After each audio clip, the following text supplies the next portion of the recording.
The Dig, coming this fall.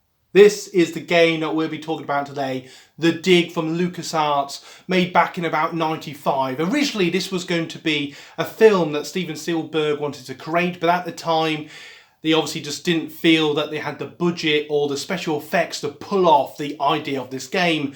Well, the idea of the story. So they decided with some other writers to make this game. And this game is amazing. It is a point and shoot DOS game.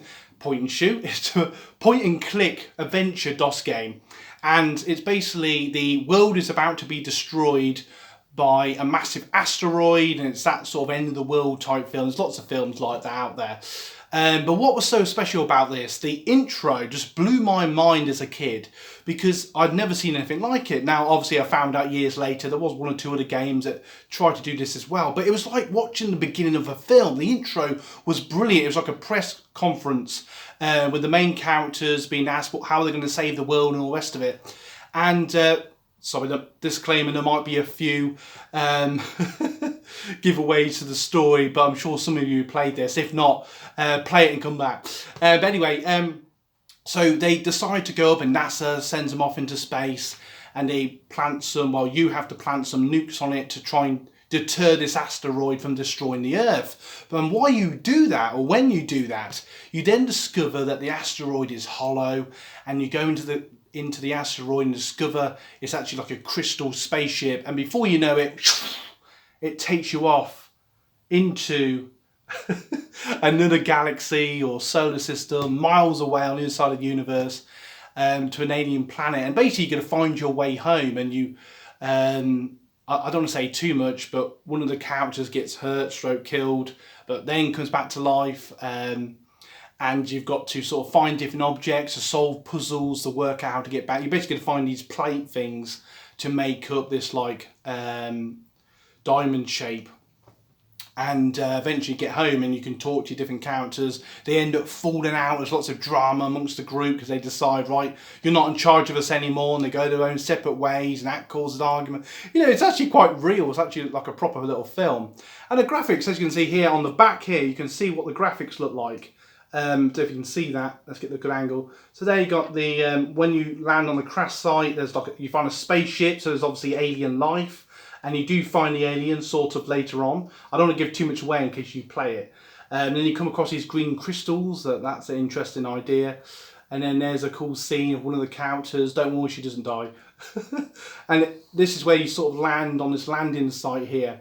This is actually a case that I actually made myself because you had the big box, and I've lost the box over the years, so I just made this myself. And there's little, oh yeah, obviously so it's made by Lucasarts, and that there, I don't know if you can see that, let's get that closer, is one of the most annoying puzzles in the game, where you have to basically a lizard, I've been Dumbledore the word, come on David, basically a toy, that's it, alien version, gets eaten by something that looks like Loch Ness, and you basically got to put it back together again in the right order. And for some reason it took me years, and the running joke within the family, it took the first time 6-7 years to complete, and then the second time 6 hours with a walkthrough. But it was always a puzzle. I don't know if, put in the comments below if you've played this game, what your journey of this game was. It'd just be really interesting to know. And if you're getting value so far, hit the like button and consider subscribing.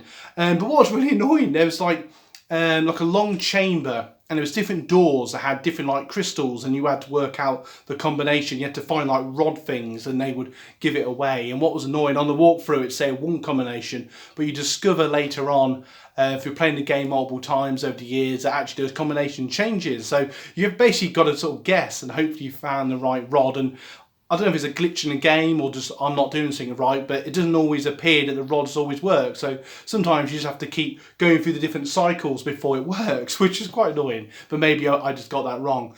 But what I love about this game is just it's just mind blowing. Even for the day especially, but even now it really was. And because the graphics are quite cartoony, it is what it is. So it's very timeless. And what I love, the music, I discovered.